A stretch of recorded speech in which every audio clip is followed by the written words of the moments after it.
ఓం నమః శివాయ. ఓం నమో నారాయణాయ. కర్మ నివారణ నరదృష్టి నివారణ తులాభార కాళభైరవాయ నమో నమః.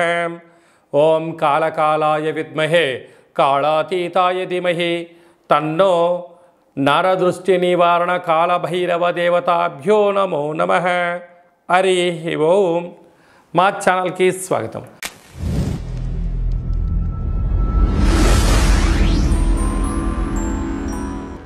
చూస్తున్న వీక్షకులకు ప్రేక్షకులకు ప్రియ కాళభైరవ భగవద్బంధులకి స్వాగతం పలుకుతూ మమ్మల్ని ఎంతగానో ఆదరిస్తూ ఉండబడినటువంటి ప్రియ సోదర సోదరీమణులకు, జ్యోతిష్య అభిమానులకు, సనాతన ధర్మ సంరక్షకులకు అందరికీ కూడా ఆదివారం అమావాస్య, అందులో అరుదైనటువంటి పుష్యమీ నక్షత్రంతో కూడుకున్నటువంటి అమావాస్య, ఆషాఢ మాసంలో అమావాస్య అవ్వడం వలన చాలా అరుదుగా కొన్ని సంవత్సరాల తర్వాత వచ్చేటువంటి అమావాస్య కావడం వలన ఈ అమావాస్య రోజు మనం ఎలాంటి విధులను పాటించాలి, అతీంద్రియమైనటువంటి అమావాస్య శక్తిని మనం ఎలా పొందాలో ఈ వీడియోలో సవివరంగా సంపూర్ణంగా తెలుసుకుందాం.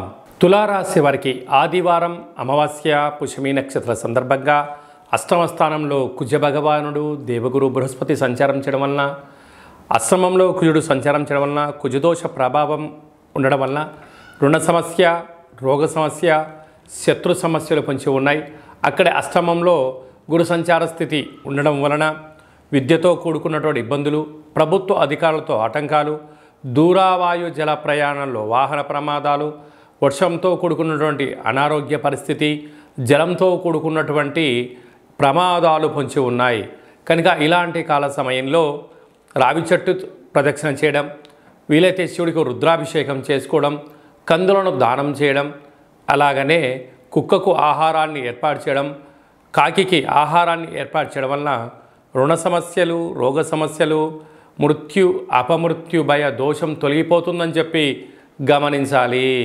ఆదివారం అమావాస్య, అందులో విశేషమైనటువంటిది ఆషాఢ మాసంలో అమావాస్య, పుష్యమీ నక్షత్రంతో కూడుకున్నటువంటి అమావాస్య. కనుక ఆదివారం అమావాస్య వస్తేనే యోగులకు, సాధకులకు సాధన చేసి అంతరిక్షంలో ఉండబడినటువంటి సకల శక్తిని సంపాదించి నరదృష్టిని, శత్రు ప్రభావాలు తొలగించడం కోసం వ్యాపార ఆకర్షణ, విద్యాకర్షణ, ఉద్యోగాకర్షణ, సకల ఆకర్షణ శక్తి ఎలా పొందాలో ఆ రోజు మనం చేస్తున్న చిన్న సాధన, చిన్న సూర్య నమస్కారం, తులసి కోటలో నీళ్ళు, పితృదేవతలకు అంటే గతించినటువంటి వారికి ఒక ముద్దను వారికి ఏర్పాటు చేయడం, తర్పణం వదిలిపెట్టుకోవడం, గోమాతకు ఆహారం ఏర్పాటు చేయడం, అలాగే చిన్న చిన్న విధి విధానం వలన అద్భుతమైన శక్తి కలుగుతుందని చెప్పి మనం గమనించాలి. ఆదివారం అమావాస్య, అందులో ఈసారి పుష్యమీ నక్షత్రంతో కూడుకున్నట్టు అమావాస్య అవ్వడం వల్ల రవి పుషార్క యోగము, అర్కము అనగా తెల్ల జిల్లేడు యొక్క వృక్షము, ఆదివారం రోజు పుష్యమీ నక్షత్రం రోజు రావడం వలన మనం తెల్ల జిల్లేడు వృక్షం దగ్గర దీపం పెట్టడం, శక్తి కలిగితే, ఓపిక కలిగితే ఆ వేరును తీసుకొచ్చి తెచ్చి సింధూరం పూసి ఇంట్లో పెట్టుకోవడం వలన మనకు భావితరాల 7 తరాల వారికి అద్భుతమైన యోగం కలుగుతుందని చెప్పి మనం గమనించగలగాలి. కనుక ఈ ఆదివారం అమావాస్య రోజున సూర్యోదయపు మునుపూర్వమే నిద్రలేచి ఇంటినల్లా చక్కగా శుద్ధి పెట్టుకొని, ఇంటికి వీలైతే మామిడాకులు, కొబ్బరాకులు కట్టుకొని సూర్యోదయం రాగానే సూర్యుడికి నమస్కారం చేసుకొని సూర్యభగవానికి అర్ఘ్యం వదిలిపెట్టి ఒక రావ్యాకులో చక్కెర పొంగలి పాయసం వండి సూర్యభగవానికి నైవేద్యం పెట్టడం వల్ల అద్భుతమైన ఆయురారోగ్య శక్తి అని చెప్పి గమనించాలి. అలాగనే ఇంటికి, వాహనాలకు, ఫ్యాక్టరీలకు, కర్మాగారాలకు ఒక ఎర్రటి గుమ్మడికాయను దిష్టి తీసి పగలగొట్టడం, బూడిది గుమ్మడికాయను పూజించి కట్టుకోవడం, ఇంట్లో లేక ఫ్యాక్టరీలో 8 వైపులా నిమ్మకాయల్ని కట్ చేసి పసుపు కుంకుమ అద్ది పెట్టడం, ఇంటి మధ్యలో ఒక చారెడు ఉప్పును పోసి గాజు గ్లాసులో పెట్టి అందులో నీళ్లు పోసి ఆ ఉప్పు కరిగిన తర్వాత ఈ నీటిని ఇంట్లో ప్రోక్షణ చేసి బయట చల్లడం వలన నరదృష్టి, శత్రు ప్రభావాలు తొలగిపోతాయని చెప్పి గమనించాలి. ఇంకో కాకపోతే ఒక్కొక్కరి యొక్క పేరు పైన ఒక్కొక్కరి యొక్క జాతకరీత్యా ఏమేం చేసుకోవాలో మనం విరివిరిగా తెలుసుకుందాం. ఇంకనూ మనము విజయం సాధించగలగాలి అన్నట్లయితే ఈ యొక్క పాత్ర కంచు పాత్ర. రాసులు 12 ఎలా ఉంటాయో 12 రాసులను ఇందులో అచ్చు వేయడం జరుగుతుంటుంది. ఈ పాత్రను మనం గృహంలో ఉంచుకొని ప్రతిరోజు ఉదయం పూజ చేసిన తదనంతరము, సాయం సంధ్యాకాల సమయంలో దీపం వెలిగించిన తదనంతరము ఈ యొక్క సాఫ్ట్గా ఉండబడిన కర్రను ఇటువైపు పట్టుకొని ఇలాగ చిన్నగా శబ్దం చేసినట్లయితే ఓంకార శబ్దం రావడం జరుగుతుంది. ఈ యొక్క పాత్ర స్వర్ణాకర్షణ కాళభైరవ అక్షయ పాత్ర అంటారు.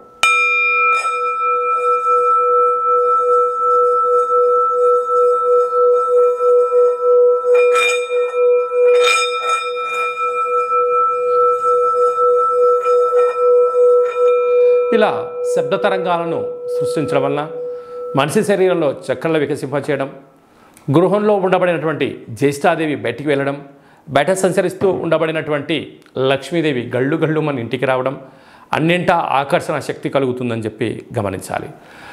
ఆదివారం అమావాస్య పుష్యమీ నక్షత్రంతో కూడుకున్న అమావాస్య అవడం వల్ల కాళభైరవ స్వామి యొక్క పూజ చాలా విశేషాన్ని ఐశ్వర్యాన్ని ఇస్తుంది. కాలం మనకు అనుకూలంగా ఉండగలగాలి. ఒకరు చెప్తుంటారు, నా కర్మ ఇంతే, నేనేమీ చేయలేకపోతున్నాను, కాలం నాకు అనుకూలంగా లేదు, నేనేం చేసినా కలిసి రావట్లేదు అని బాగా బాధపడుతుంటారు. వారందరూ కూడా ఇలాంటి అమావాస్య రోజున ఒక ఎర్రటి గుమ్మడికాయను తెచ్చి సగ భాగాన్ని కట్ చేసి పూజామందిరంలో కానీ ఇంటిలో ఈశాన్యం వైపు కానీ ఫ్యాక్టరీలో కానీ ఎక్కడైనా కానీ ఒక అష్టదళ పద్మాన్ని వేసి అందులో 3 దోశల ఉప్పును పోసి ఈ సగ భాగాన్ని కట్ చేసినటువంటి గుమ్మడికాయను ఒక దాంట్లో మరొకటి పెట్టి పసుపును పూసి 8 వైపులా తూర్పు, ఆగ్నేయ, దక్షిణ, నైరుతి, పశ్చిమ, వాయువ్య, ఈశాన్య దిగ్భాగం వైపు 8 ఒత్తులు వేసి నువ్వుల నూనెను వేసి అందులో నవధాన్యాలను వేసి దీపం వెలిగించినట్లయితే దీన్ని కాళభైరవ స్వామివారి యొక్క అఖండ గండ దీప మహోత్సవం అంటారు, కూష్మాండ దీపము అంటారు. అలా వెలిగించిన తర్వాత మరుసటి రోజు వీటిని తీసుకుని వెళ్ళి ప్రవహించే నీటిలో వేయడం వలన ఇంట్లో ఉండబడినటువంటి నరదృష్టి, తంత్ర ప్రభావాలు, తాంత్రిక ప్రభావాలు తొలగిపోయి మనం అనుకుంటున్న అద్భుతమైన విజయం మన సొంతం అవుతుందని చెప్పి గమనించాలి. అలాగనే మీ వ్యక్తిగత జాతకం తెలుసుకోవాలనుకుంటున్నారా? మీ యొక్క పేరు, పుట్టినటువంటి తేదీ, నెల, సంవత్సరం, సమయం వ్రాసి పంపించినట్లయితే మీ యొక్క సంపూర్ణమైన జాతకాన్ని రాసి 100 సంవత్సరాల జాతకం రాసి పంపించి మీరు పుట్టినప్పుడు గ్రహ గమనాలు ఎలా ఉన్నాయి, ప్రస్తుతం ఎలా ఉంటున్నాయి, రాబోయే కాలం ఎలా ఉండబోతున్నాయో సవివరంగా సంపూర్ణంగా తెలియజేయడం జరుగుతుంది. అలాగే చాలామందికి డేటా ఆఫ్ బర్త్లో లేనటువంటి వారికి మీ పేరు యొక్క మొదటి అక్షరాన్ని అనుసరిస్తూ రాశిని తెలియచేస్తూ గ్రహ గమనాలు గ్రహచార రీత్యా ఎలా ఉన్నాయో తెలియచేస్తూ రమణ శాస్త్రం ద్వారా అనగా గవళ ద్వారా భూత భవిష్యత్ వర్తమానాన్ని కాళభైరవ ఉపాసన చేత తెలియజేయడం జరుగుతుంటుంది. అలాగనే మీ అబ్బాయికి కానీ అమ్మాయికి కానీ వివాహం కావడం లేదా, జాతకంలో ఎలాంటి యోగాలు ఉన్నాయి, ఎలాంటి దోషాలు ఉన్నాయి, ఎలాంటి వధువు వరుడిని వివాహం చేసుకుంటే వీరికి అద్భుతమైన యోగం కలుగుతుందో తెలియచేయడం జరుగుతుంటుంది. అలాగా వివాహ పొంతన చూడడం మన యొక్క దేవాలయంలో ప్రత్యేకత. గతంలో వివాహం చేసుకున్న దంపతులు తరచుగా గొడవ పడడం, విడిపోవడం, పోలీస్ స్టేషన్లు అనడం, కోర్టు సమస్యలతో బాధపడుతున్నారా?